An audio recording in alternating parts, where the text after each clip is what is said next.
Et bienvenue à tout le monde sur la chaîne Blaster Joie Nerf. Aujourd'hui on présente le blaster, le PA, le pistolet de chez Zenduo, mon partenaire. Merci à toi, les liens sous la vidéo. Ce blaster tire des boules en gel. Ce modèle s'appelle le X5. Rien à voir avec la voiture SUV de la marque allemande, rien à voir. Son format, comme tu peux le voir, est bien sympathique. Regarde par rapport à une réplique de Glock. Couleur orange et noir.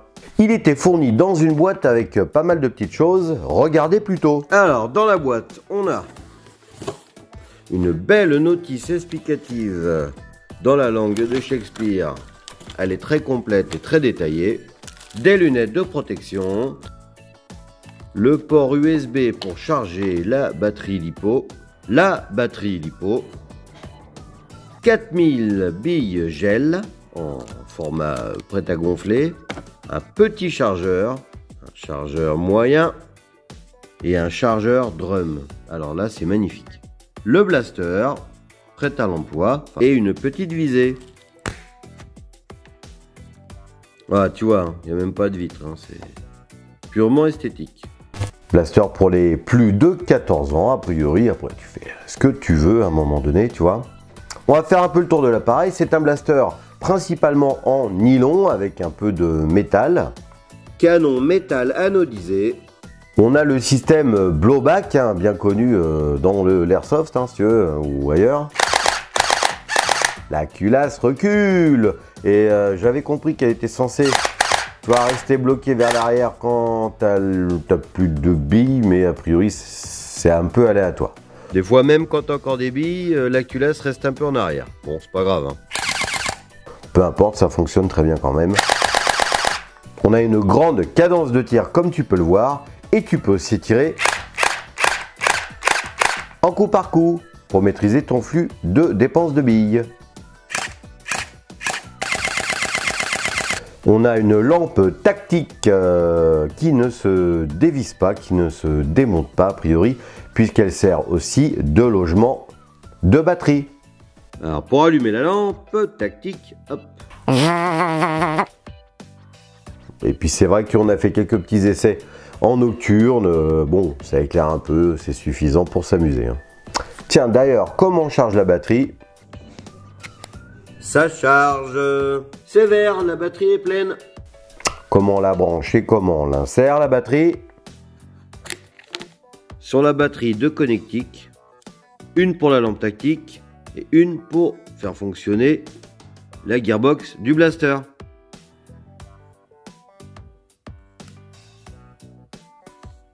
La LiPo avec ses fils, à l'intérieur il n'y a pas 10 000 façons de la mettre pour que ça passe.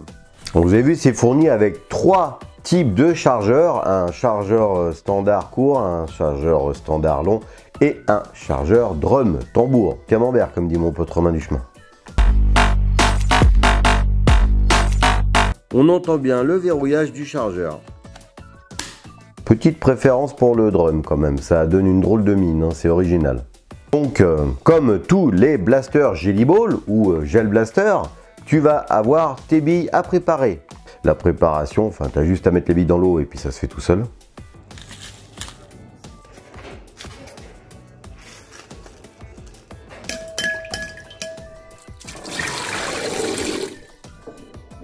Et tu remplis tes chargeurs.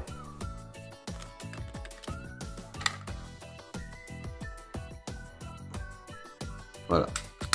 Alors moi je remplis les chargeurs à la main, mais ils te vendent des becs verseurs pour vraiment pas cher, très pratique, sur leur site, hein, c'est mieux. On n'a pas cet effet maracas qu'on peut avoir avec certains chargeurs de billes d'airsoft.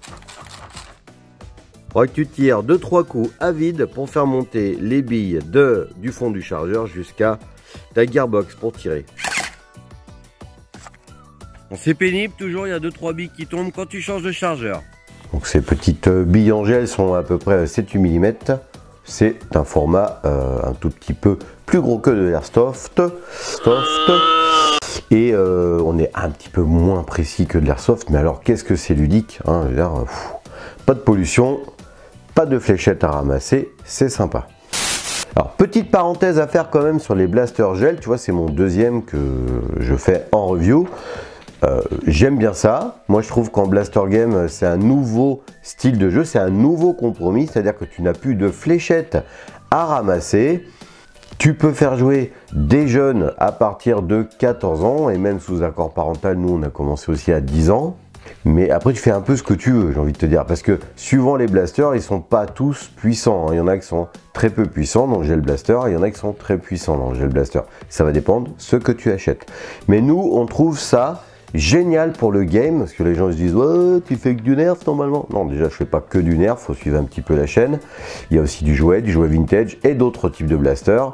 Mais surtout, ce qu'il faut voir, c'est que nous, dans notre association pour organiser des événements, ou sur le parc de la Love Choisir, on a fait une vidéo là-dessus, le Jelly Ball te permet de faire les mêmes scénarios que nous faisions en nerf, sauf que tu n'as pas de fléchettes à ramasser, tu n'as pas de fléchettes en mousse perdues dans la forêt de temps en temps, ni de boulons rival perdus dans la forêt de temps en temps. On a moins de blasters qui s'enrayent et on n'a pas de munitions à gérer, quoi. Je veux dire, on fait un saut de Jelly Ball pour la journée qui va coûter que quelques euros, parce que c'est très peu cher, hein, les munitions de Jelly Ball. Et voilà, nous on trouve ça génial. C'était un peu la parenthèse, c'est un autre style de jeu, ça n'a rien à voir avec les nerfs. Et en plus, les répliques, pour le coup, sont entre parenthèses un peu plus réalistes, pour ceux qui préfèrent. Tu vois, voilà. Et pas de piles, souvent c'est des accus et des batteries. Parenthèse fermée, on continue la présentation de ce blaster. Il fait un peu plus de 600 grammes, donc tu vois, il commence à avoir un petit poids un peu sympa. Un sculpte très beau dessus, hein. Vous allez voir les gros plans à la fin de la vidéo. Belle finition interne. Là, on voit le ressort. Magnifique grip de la poignée. Et le grip est très bon. C'est pas caoutchouteux, hein, c'est du plastique dur. Pas d'autres rails tactiques ou rails de personnalisation. Pour enlever et remettre les chargeurs, il n'y a pas de manip spécifique, tu n'as pas besoin d'avoir la culasse vers l'arrière systématiquement. Bon voilà, tu as plein de petites choses, hein, sur ce blaster. Sécurité, comme ça tire plus, ça tire. Un arrêtoir de culasse. Alors la course de la détente. Tu vas pouvoir aligner le guidon et la hausse pour viser. Voilà, ou tu fais comme ça. On a le poussoir ici pour déverrouiller le chargeur.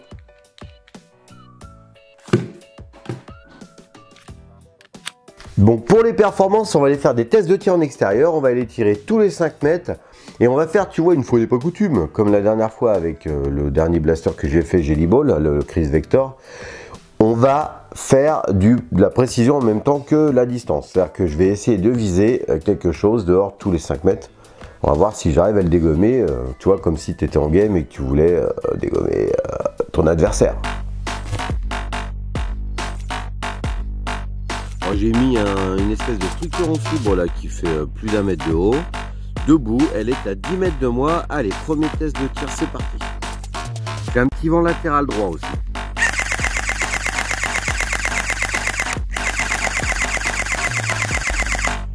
Allez, en plein dans le mille. Allez, 15 mètres.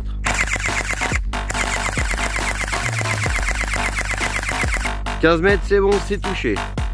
À 20 mètres.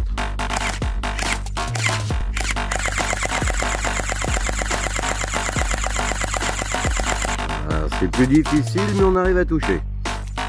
25 mètres.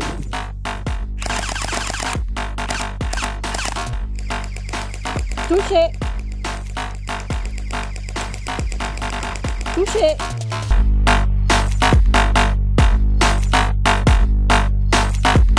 Bon, bah t'as vu, franchement, entre 5 et 20 mètres, tu arrives à faire mouche relativement facilement sur ton adversaire en game.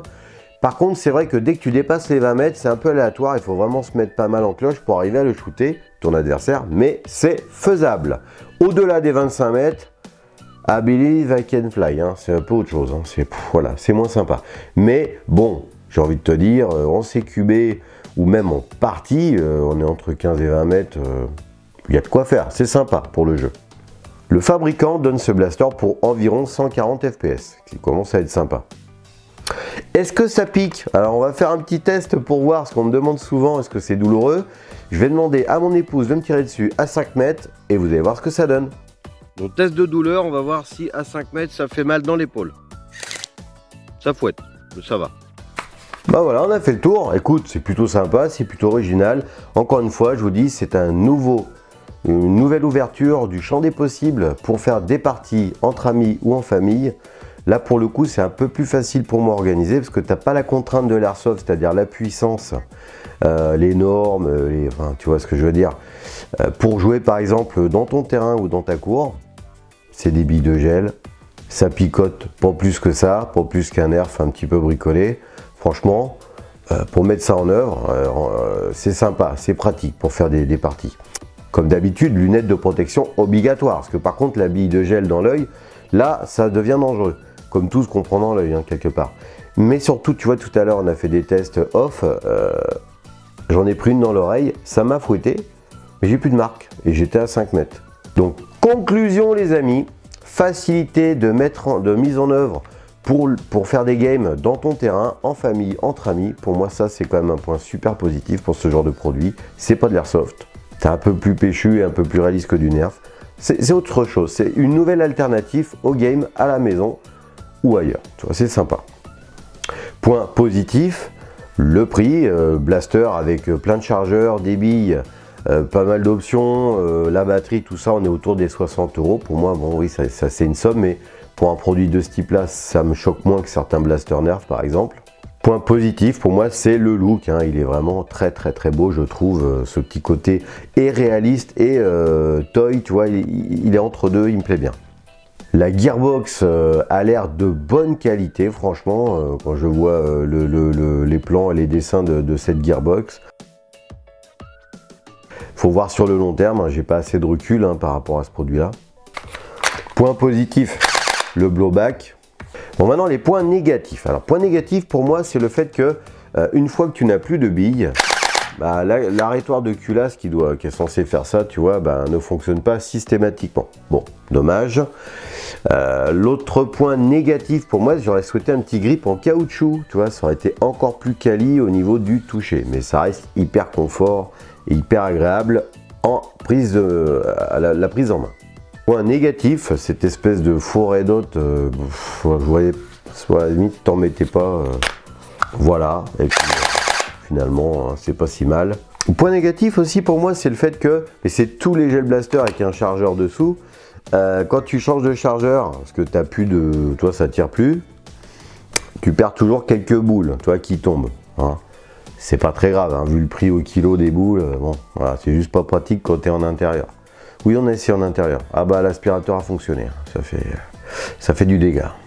Le point négatif aussi, c'est la difficulté à bien insérer ta batterie à l'intérieur en fait du cache là, parce que vraiment c'est pile poil, c'est au 1000 de 1000, tu vois. J'ai passé un peu de temps à trouver vraiment la position de la batterie, enfin de l'accu. Bon, alors quelque part, j'ai envie de te dire, j'avais le même problème quand je faisais de l'airsoft. Hein. Et c'est toujours un peu serré. Voilà, bah, si toi tu as des questions ou que tu veux rajouter dans les commentaires des points positifs ou des points négatifs, si tu possèdes ce petit gel blaster, n'hésite pas à le mettre en toute courtoisie gentillesse, c'est là, c'est dessous.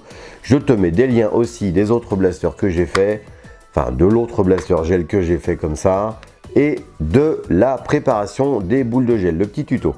Et bien sûr, les liens de Zendio pour t'acheter ce blaster. Il faudra attendre 15 jours de délai de livraison en moyenne. Et en général, il y a des grosses promos très régulièrement chez eux. N'hésite pas à en profiter. Et